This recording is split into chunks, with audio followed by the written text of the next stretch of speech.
Welcome to Women CEO Podcast, the go-to podcast for ambitious women ready to master business and mindset. I'm your host, Kate Astle. Today, I'm excited to welcome someone who has built a powerful platform around healthy habits, positive mindset, and personal growth. Madelyn Carafa is the founder and host of the Healthy Hustlers podcast, a top 0.5% global podcast with over 3.5 million downloads. Through her podcast, she shares inspiring conversations that help women cultivate healthier habits, reframe their mindset, and bring more balance into their lives. Mads is passionate about well-being, self-care, and creating a lifestyle that feels good from the inside out. Whether it's through her interviews with leading experts or her own personal insights, she's built a community that is all about making health and happiness a priority. I hope you enjoy today's conversation. Well, Mads, welcome to Women CEO Podcast. Hello, thank you so much for having me. I'm really excited to be here with you. I'm excited to have this conversation as well. The first thing that I'd love to know from you is a recommendation of what you are watching, reading, or listening to. Well, believe it or not, I'm not a big on watching things. So I don't really watch any TV except for my kids having cartoons on. TV does not go on for me personally, which people always find really interesting, but I love reading. And so at the moment, I'm actually halfway through The Let Them Theory by Mel Robbins, which has been a bit of a, sensation on social media, everyone talking about it. And it feels quite fitting for me at the moment. I feel like I'm in a bit of a growth stage with my business. And so the whole philosophy around letting people think and believe and act in the way that they want to is, very fitting for my season of life right now. So it's a very basic read, I won't lie. I feel like I've read a lot of self-development books, a lot of deep spiritual books as well. So for me, it's quite a simple read, but sometimes I actually think that is really cool because it makes it really easy to actually implement it into your life. So sometimes simplicity is best. As simple is definitely best. So now that we've got that recommendation out of the way, I would like you to start by sharing a little bit about your journey. What led you to create the Healthy Hustlers podcast? So first of all, I grew up in a really small coastal town and I always had this inner knowing that, I don't know, there was something for me, which was really weird growing up in a small town when you're not really exposed to a lot. But I grew up studying acting and moved to Melbourne so I could further do acting school. I loved presenting at school. I loved health, and trying to connect those dots as a 20-year-old was like, wow, why am I so passionate about these random things? And I'm doing a marketing degree while also studying acting. And so my journey, my 20s, early teens and my 20s were very much around always getting myself outside my comfort zone. I would go to Melbourne to do acting while I was at school. And when I moved to Melbourne at 18, I continued doing an acting school at that time. And I had a really pivotal moment where I got into my university degree and I was doing that and I got a scholarship to go overseas to study. And at the same time, I actually got an audition for Home and Away, which as a 20-year-old who had been studying, acting for 10 years, that was the dream. It was the absolute pedestal.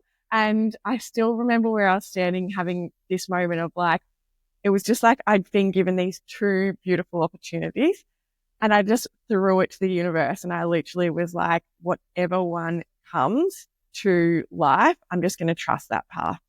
So I didn't get the role on Home and Away. And so I went ahead with the scholarship, moved to America and studied for 6 months. And I think the reason that was such a big moment for me was that it actually really taught me, one, that I only ever have myself to rely on. So I know that kind of sounds a little bit grim, but I arrived there with no friends. I didn't know literally anyone at this whole university. And I'm well, I've only got myself to make sure that this is a good experience. So I really had to put myself out there. And it also taught me the insane opportunities and how privileged we are to live in this country, from our healthcare system, our education system. I remember the whole 6 months just thinking, I literally live in the lucky country and I am crazy if I don't have a red hot crack and make something of this. So I came back, I really committed to my degree. I landed my dream job outside of university at a global fashion retailer. It was a super, super fast paced environment. So I was like thrown in the deep end from the get go, doing jobs and, roles that I was totally not ready for. But again, it just kept showing me how much I loved being out of my comfort zone and how, I guess, much I responded to being outside of my depth, like in a really positive way. But during that time, I also started to really realize, one, I loved my career. I loved this fast-paced nature. I loved being out of my depth, but I was also struggling a lot with burnout. And so I started to get really curious about how people at the top of their game were, holding success so well without the burnout. Because at that time I was traveling a lot. And every time I'd get back from a work trip, I'd be like, just cactus, like literally cactus for days. And I was working with, we had a lot of like ambassadors and high profile people at that job that I actually used to manage. And so when I really looked at it, I was like, these people are really committed to their health. They're really committed to prioritizing their self-care and themselves so that they can actually show up for their best. So I was like, what if I started to do that as well? And so I really started to inject things like meditation into my daily life. I got really, I guess, diligent with my healthy habits. So, cooked healthy dinners, food prepping, taking my lunch to work. I gave up chocolate, all of these things that were just like, bad habits that I'd fallen into because of a fast-paced environment. And it had such a profound effect on my life. And as a result, then I realized that the job that I was in was no longer serving me. And what I actually needed was just more space to figure out what my next path was. So I took a job closer to home, which allowed me to actually walk to work. And I was walking each day through the botanical gardens in Melbourne, which is just like such a spectacular place to start and finish your day. So it allowed a lot of space. And I think space is the key. Like when you were trying to find out your next step or your path, or even just have a creative idea for your business, we can't do that when we've got a lot of open loops in our mind and like, things going all the time. So it actually requires us to take ourselves sometimes out of the hustle or out of those open loops and just have space. And that's exactly what that walk was. I didn't listen to music. I was just with my thoughts.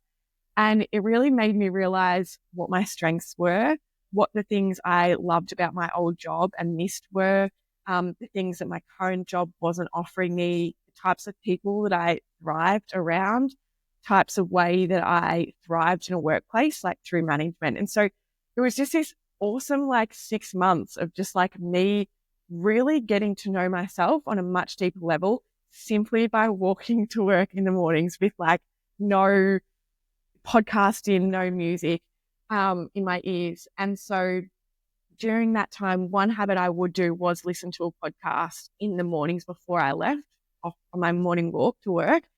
And I remember, I think that that's probably why podcasting was at the top of my mind, because back then, this was 7 years ago. 7 or 8 years ago, podcasting was not really a thing. So there wasn't many Aussies doing it.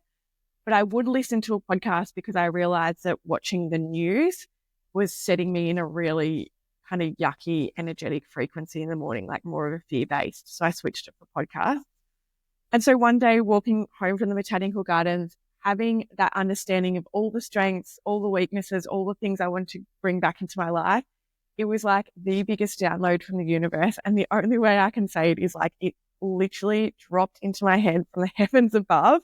I remember exactly where I was standing and I was like, I need to start a podcast and I need to interview people at the top of their game and share these healthy habits, because this has literally changed my life. These like simple things that I have shifted have absolutely changed my life. And so I went home that night. I put it all on paper. I sent it to a girlfriend and was like, hey, I've got this idea. Do you want to do it with me? And she's like, yes, let's do it. And so 2 weeks later, we launched a podcast. We literally went to a like audio shop and bought equipment, didn't know what we were doing, like no idea what we were doing. We just reached out to friends that we had who, had kind of a profile based off people we used to work with. People were saying yes. So we're like, okay, we have to go through with this. And we launched a podcast with no real plan, no real like desire where it wanted to go. It was literally just to fill the void that I was feeling of, I guess, being surrounded by these expansive, successful people, which I was in a previous job, and not having that as much now. So it was just filling that void. And I guess lucky for me, it resonated with a lot of people. And the podcast debuted at number 1 on the health charts in Australia, number 5 on all of iTunes top charts. And all of a sudden, we're like getting these emails and these messages on Instagram, like, hey, we want to sponsor your podcast. How do we work with you? How do we get featured? And I was like, whoa, okay, maybe there's an opportunity here. And I like to think that I'm good at looking for opportunities and taking action when there is one. And so I think having a background in marketing and event management, which was primarily my role in my previous job, and having worked with talent, I had a really clear understanding, I guess, of the media influencer landscape. And so very quickly I understood how this could make me money. And so I basically, the next few weeks, just wrote down all of the different ways that a podcast could make me money so that I could quit my job. And I kind of haven't really stopped from there. So I've been doing it for 7 years now. I won't lie, there's been a lot of lows because in that time I have grown and birthed and raised 2 little humans. My oldest is almost 6. My youngest is almost 3. So that in itself has come with a lot of challenges, a lot of like new identities of myself, a lot of new juggles, obviously, 2 little kids, a really dark postpartum journey with my second. And so there's been a lot of shifts in the way that I've had to adapt. I also went through 2 years of COVID living in Melbourne, which was a huge pivot in the podcast space, and a huge just realignment of how I was able to work and keep this going. But I think when you have a vision and when you work from a place of purpose, like my work is so purpose driven. Like for me, it's like there's no option to stop. It's just about reassessing, realigning, pivoting when I need.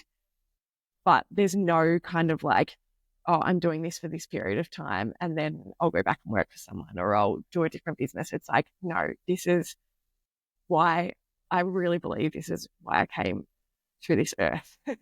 I know that sounds deep and heavy, but it's like so deeply ingrained in like my soul, what I'm doing. And so I just continue to find ways to keep making it work.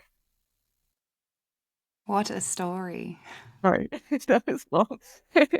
But I No, feel that like was perfect. to share some of those, like sometimes it's like funny reflecting back and thinking, why did I remember spending a lot of my 20s being like, why did I commit so much time and energy and money to acting? And, I was so passionate about health in school and like that was the only like subject that I got an A in. And now I can look back and I join all of those dots and I'm like, Yeah. all of those were such important things for me to be able to go through to actually be able to show up as every version of me that's been required to continue to do a podcast show for 7 years. Yeah, definitely. I think that everything up until like this moment in time shapes us into where we go and what we do, to the point where like I chose drama in year 11 and 12 as an elective. Yeah. And my other subjects were like chemistry, biology, PDHPE, advanced English, 3-unit maths, and drama. Wow. And the reason why I picked that, though, is because I knew at some point in time in my journey, I wanted to speak in front of people. I wanted to be able to stand up and confidently string sentences together and, live through the fear or the nervousness that you have to be able to overcome that, to do something bigger. And so I think even back to then, and I was like, yep. So that was definitely how it all aligned and how it kind of came to now.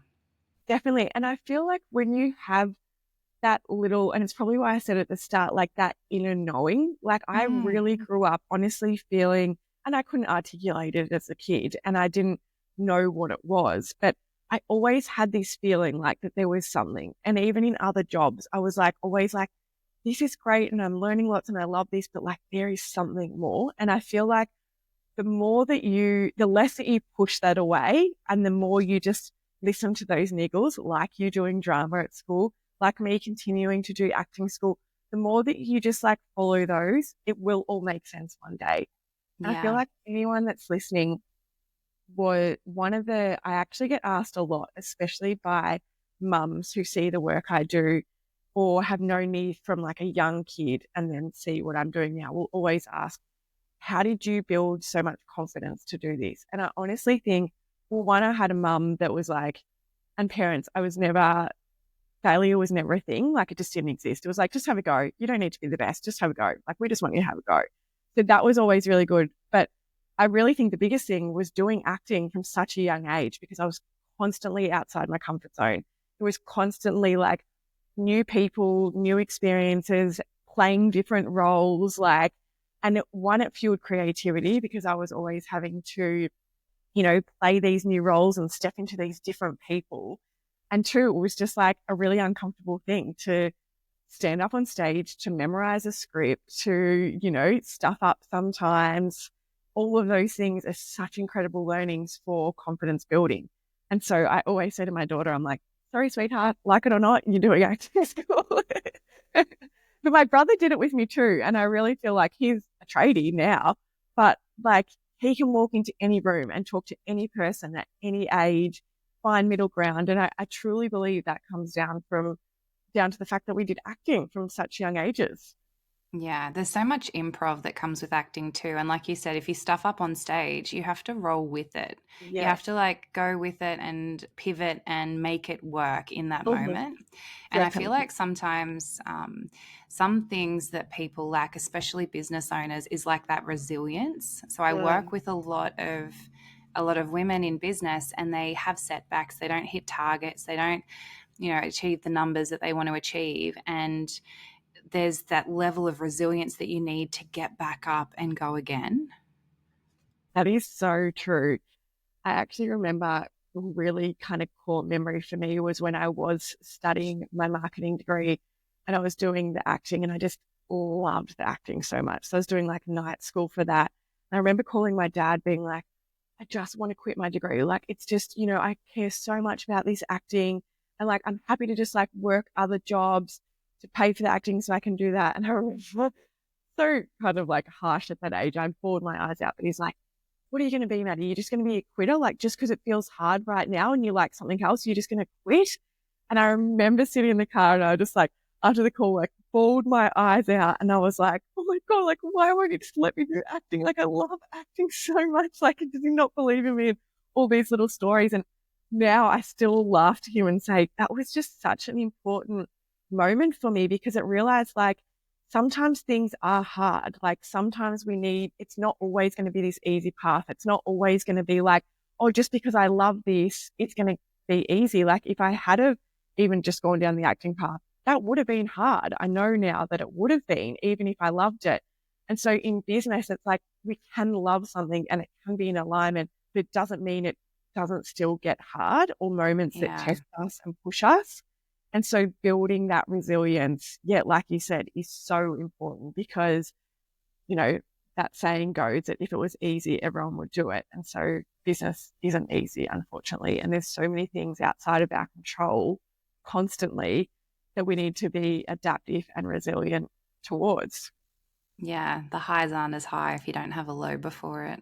So true. And I don't think you appreciate them. Like if you haven't had the lows and you Yeah. haven't had to push, then those highs, you don't sit in that gratitude as much because it's just Yeah. like that ease is there.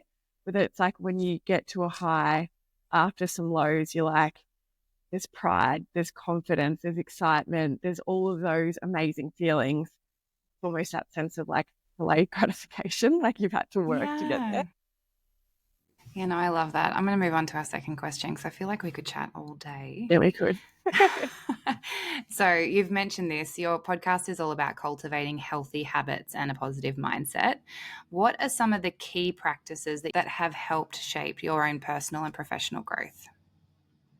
I think, if we talk about simplicity, two things that have always stood out for me, which I think I've learned from, self-development and having a bit of a growth mindset, is that one is awareness. So always having self-awareness, a really deep self-awareness, and also reflection. And I feel like for me, they go hand in hand. So being very aware of the way I'm going about things, being aware of, self-sabotaging behaviors, maybe people that are not facilitating or, bringing the right energy to situations, which then have affecting me.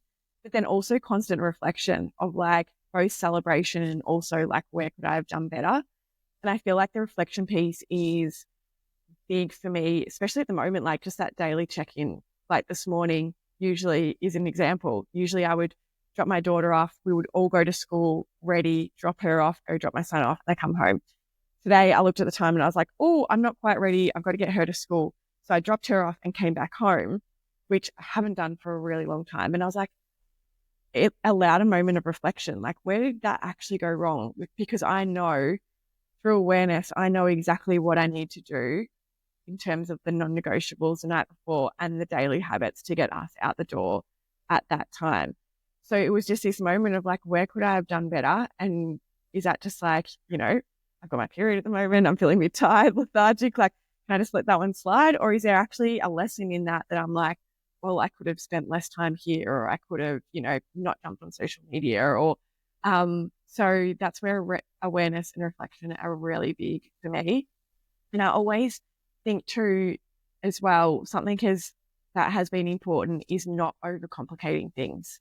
So sometimes when we are wanting to become like our next level or this newer version of us, it can feel really overwhelming and we actually end up going backwards. And I feel like I've had quite a few periods or seasons of this where I'm like, oh, I want to level up things, I want to elevate things, and I try to go all in and I change up my routines, and it actually just becomes super overwhelming. And what that does is I lose self-trust in those moments because I don't follow through on the things that I'm telling myself I'd like to do. So then you lose that self-trust. And I think the best way to build self-trust is by keeping those promises and those little habits that you're going to do. So I simplify everything, and it's just like inject one change at a time. And once you get really, really good at that and it becomes a habit, then you inject the next change. And they're just some little things I think that I've learned along the journey. And I think if you're stepping into your self-development journey or you're currently on that, just like strip it right back, because that's, sometimes we can have all these ideas and all these things that we need to do better. And it's just like, well, that overwhelm will actually just make you lose self-trust. Yeah, I love the practices of like self-awareness and reflection. So I would say like when I was probably maybe 27, I had this like massive injection of self-awareness, or some call it like a spiritual awakening. It was just a moment where I felt like someone turned the lights on and I was just like, holy shit, my whole world was rocked. So all the beliefs that I had built everything upon came crashing down. And I just realized that the way in which I was doing life didn't have to be the way that I was doing life.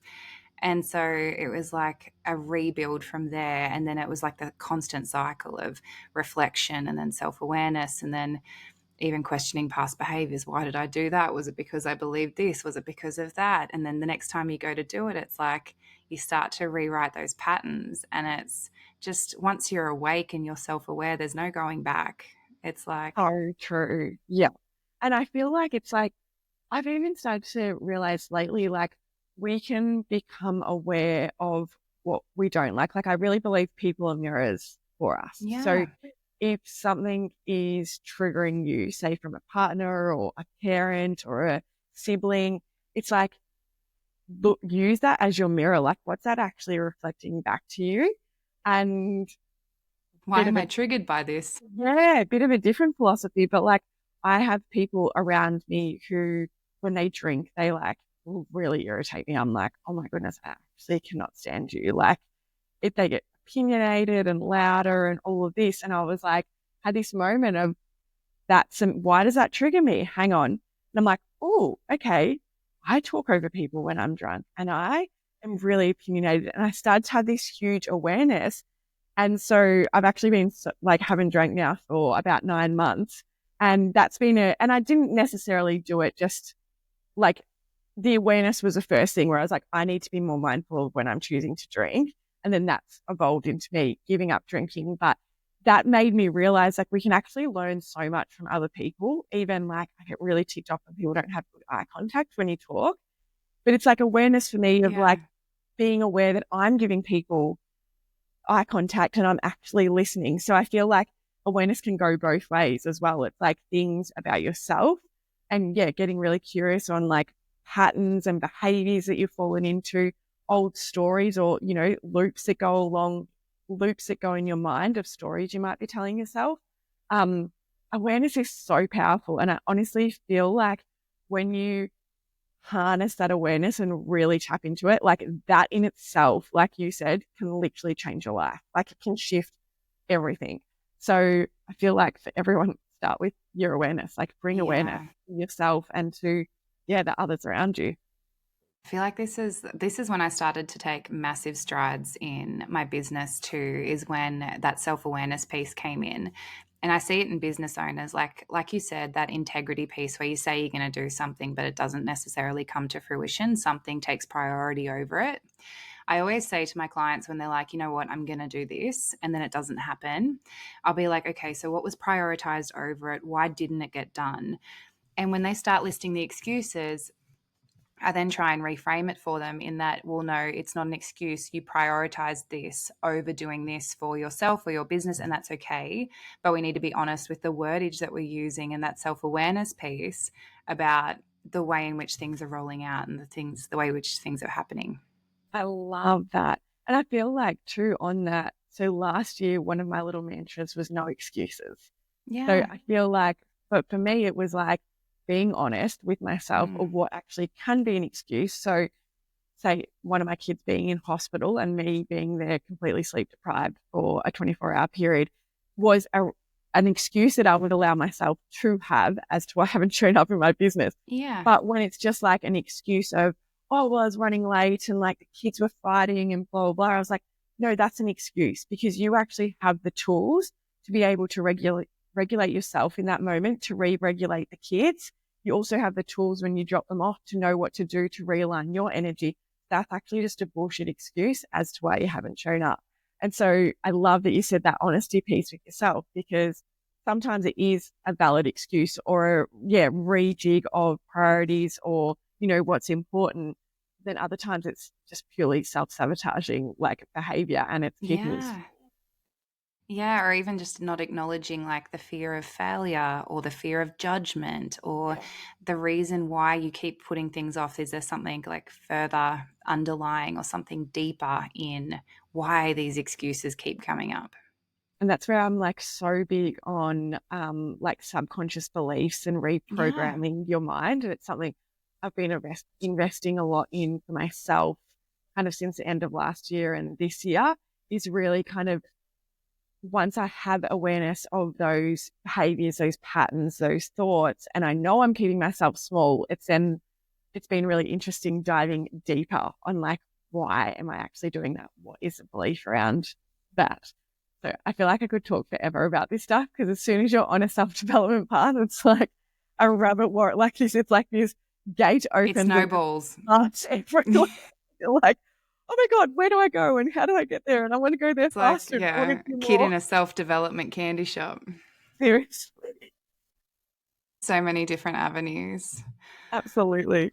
I think we'll jump to with the next question. So, you have so many insightful conversations and amazing guests on the Healthy Hustlers. Is there a particular guest or a piece of advice that has really stuck with you? I feel like I really take away something from every episode. And it might be something because a lot of the guests I do have, I guess, are successful or high profile, like they're known, I can always take away something. If it's what they said, if it's a lesson they had, if it's just the way they carry themselves, maybe the way they made me feel in that moment, maybe the way they held themselves or dressed, like it can be the smallest things. If they're punctual, like different questions maybe they'll ask in the email communication to make sure they're ready. Like there's always something that I can take away. But I think if I'm really honest with all of it, the biggest thing that I've learned from interviewing people at the top of their game is that there is actually no special people. Like no one is more deserving of success. It's just that there's actually some people that are willing to get in the arena, to keep pushing through, to be consistent, to get their hands dirty. And it's even over the last 7 years, if I see girls, like even just from a social media perspective, that have started similar time as me, like, and they've got these huge audiences now and people are starting to follow them and they see this success now. I'm like, I've watched them for 7 years and they haven't missed a beat. Like they haven't missed a day of posting through every season of their life. They're creating high value content. Like they deserve to be where they're at. So even on that level, and it's the same on the, highly successful people that are on millions and millions of dollars every year on TV shows and all of that, they've continued to stay in the arena and to get their hands dirty. And I think that's been, I know that definitely sometimes privilege comes into it. Sometimes people have been given opportunities based on, I don't know, maybe someone else's success, maybe they're a partner to someone. But at the end of the day, there's a lot of people with a lot of privilege in this world and not all of them are successful. So I still think those things are the key thing that I've realized is that it's consistent. It's, a really, really strong mindset, like a super positive mindset. So many people that I have interviewed have been slammed on media, have had nasty things written about them, all of this, but they continue, stay in the arena, keep the boxing gloves on, they keep going for it. And I think that that's probably what I've taken away from it. And every one of those guests that I have interviewed, it's those same kind of characteristics that they show. And it's something that I've been able to be like, okay, well, how do I be more consistent? How do I, do this? And if I'm wanting a goal or an outcome and it's not being achieved, then I can look at it and say, hand on heart, did you actually do everything in your power to make that happen? No, you probably didn't. Were you actually consistent every single day with showing up for that? No, you didn't. So how can you expect this result from it? So yeah, lots of, I think, lessons, no particular favorites. They're all incredible. I've been really gifted, I think, with everyone that I have had on the show. I feel like a big thing is I genuinely like them as a person, and I feel like they genuinely are the embodiment of their work, which has been really cool to see. And I think that's holds power in itself, is truly being the embodiment of your work. And I think for me, stepping from podcast host into now podcast coaching, that embodiment piece has been really important. Only teach and share what you've actually done yourself. Until you're the full embodiment of your work, then don't share it, is my personal kind of philosophy now, based on all of those people, all of those guests being such embodiments of their work. Yeah, for sure. And like you even spoke about before, you go through different phases and you grow and evolve. And as you grow and evolve, then your business or your podcast then grows and evolves. Yeah, so I think it's so cool to see. I see some people who grow and evolve, they outgrow, I would say, their original business ideas. And it's so important to continue pivoting. And as you move, it's okay for things to change. It's okay for things to end. It's okay for things to start again. But I think it's important just to make sure that you've got that alignment, I suppose, with your business and with you and where you're going. Yeah, absolutely. So with the Healthy Hustlers, what's next? Oh, well, I am a big vision person, but I'm not a strategy and plan person. And the reason why, I'll explain that. The reason why is I'm very intuitive, and I feel like a lot of my business has come to life and the path has been paved the way it is, fully based on me following my intuition and those intuitive nudges and little pulls that I get. So podcast coaching, for example, was never in the plan, even probably 2 years ago, 3 years ago. And now it's like a huge part of my business. And that was purely from following that little intuitive nudge to share what I've built, share how I've built it, because there's a lot of people in the podcast space who want to build, sustainable long-term growth, who want to turn it into a platform that makes them money. And I believe they deserve to make money from their podcast. I believe all podcasters do, because there is so much value that comes from podcasting. So that's been a big pivot for me over the last kind of 18 months. And so I think the future really at the moment is dividing my two businesses. So podcast coaching and allowing the Healthy Hustlers to still have its own vision for what it is. But I really hope to continue to bring expansive conversations to people. The goal and the mission has always just been to help people live their happiest, healthiest life. And we do that through storytelling, providing, rituals, strategies, insights that will help people thrive. And so that goal, I think, has never changed. So it's just how we keep doing that, how we keep having offerings that will allow our audience and our, community now and our community in the future to be their best and to thrive in all aspects of their life. And I think that that really comes down to your health and your wellness. The saying that your health is your wealth is so incredibly true. And so I really believe that when we have our health, then we have everything we need. So for me, that's where Healthy Hustle came from as well. You can't have the hustle without the health. So yeah, I don't know if that fully answers, because there's probably no like big, hey, this is going out, but it's just a No, that's fine. path towards that mission of helping people and really just following those intuitive nudges that do come in. And I think for me, I get those intuitive nudges through things like meditation. I've been doing a little bit with EFT tapping, which is really cool. I'm always investing in reading new books, doing new self-development courses, programs. And I think when I'm investing myself in that way, it's like those intuitive nudges are louder and they feel super expansive to me.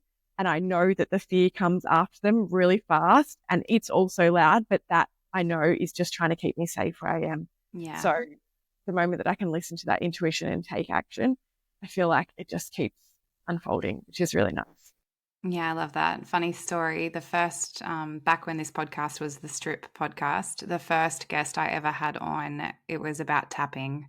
It was about It's tapping. yeah. Amazing. Yeah, it's so good. Yeah, so funny.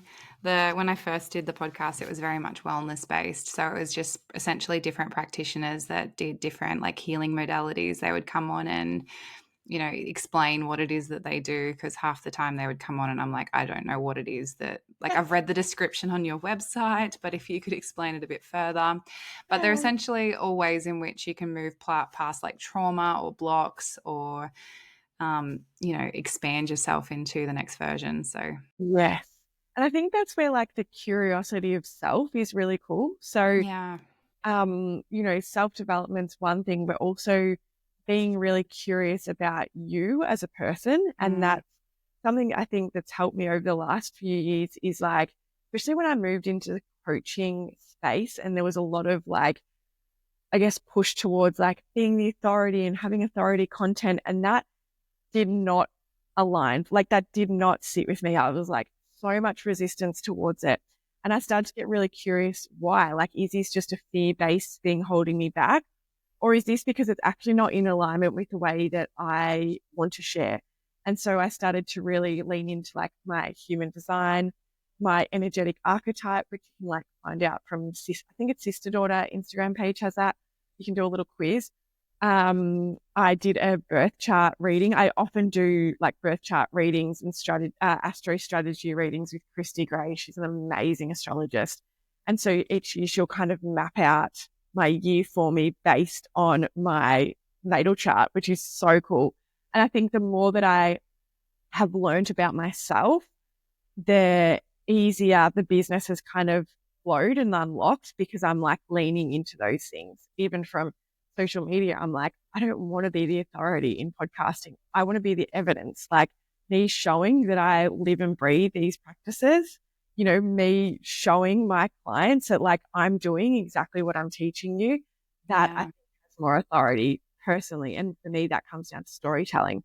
But I wouldn't know that if I didn't understand all of those other parts of me. So, advice to anyone listening would be like, get really curious, because we're all multi-passionate, individuals who all have different ways of being and showing up in this world. And if you lean into the things that are aligned, it feels so much easier, I guess, to kind of like shine and be in authenticity. Yeah, my curiosity started in like professional self-development. We did a Yeah. Myers-Briggs personality type test. Oh, yeah. And so it started there, but it was more so to learn about you and the way in which you interact with others in the workplace. And then that just absolutely snowballed into like all the personality typing. When I did my yoga teacher training, it then expanded into astrology, and then I got curious about human design. So I did my the first course to become a human design reader, and it was all the whole first section of it was understanding yourself before you then go read other charts. But I feel like having known that and then stepping into business, it makes it so much simpler because you know the way in which you communicate with others, the way in which others may receive that communication if they find it abrupt or abrasive or direct, and so you can tone it based on who you're speaking to.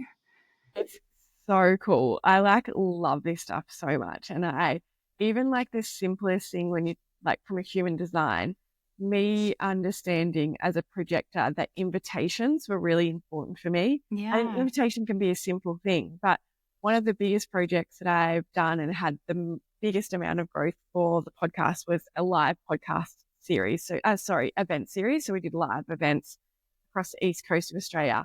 And that honestly came about because I was leaving an interview with a guest and she's like, oh, we should collaborate on something. And I was like, bang, that's the invitation.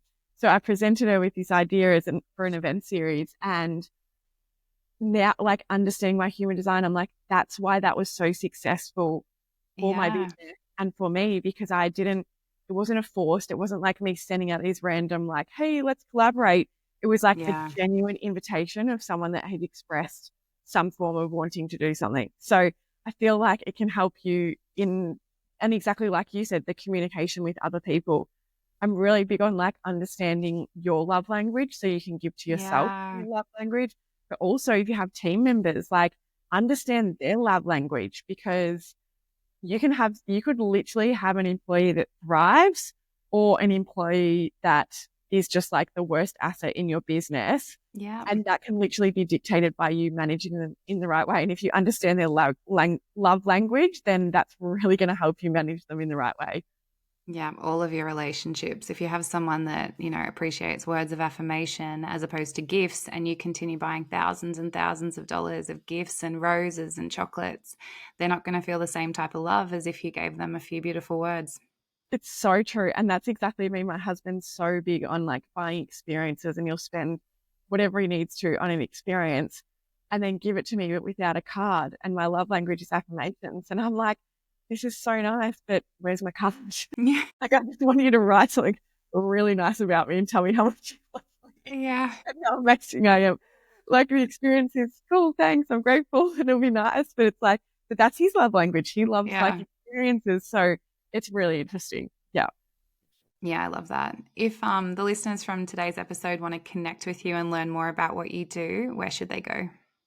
So you can follow me on Instagram, which is just Madelyn Carafa, my full name. And then The Healthy Hustlers is a podcast. So that is your go-to if you are wanting healthy conversations that are really going to help you thrive in all aspects of your life. I think there's over 300 episodes now. So lots of binging for you to do.